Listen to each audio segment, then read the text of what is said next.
Litvada 29 yaşından sonra gəlib bakalavr oxumaq olarmı qardaş sualını verib. Buradan demək istəyirəm ki, bütün sualları bundan sonra cavablandıracağam.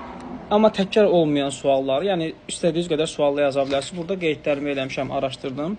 Sizə birinci olaraq orta, elə bir ki, təhsil haqqında atestat lazımdır.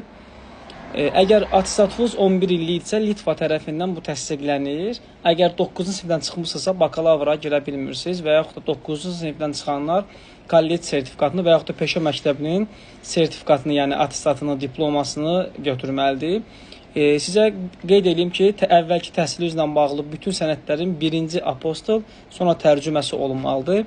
İkinci olaraq dillə bağlı IELTS lazımdır. Minimum 5.5-6 olmalıdır. Amma bəzi universitetlər var ki, Kaunasda hətta rus dilində də qəbul edirlər və ingilis dilin Duolingo'nun və yaxud proqramlarından da aldığı sertifikatları qəbul edirlər.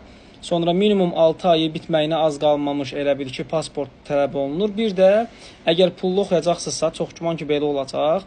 2000-dən 5000 evro arası pul illik haqqı tələb olunur. Bir də o sual var ki, niyə 29 yaşında bakalavr seçirsiniz? Motivasiya məktubunda bunu qeyd eləsəz, heç bir problem olmayacaq. Sualları verin, cavablandıracağım dostlar. Takib atmağı unutmayın.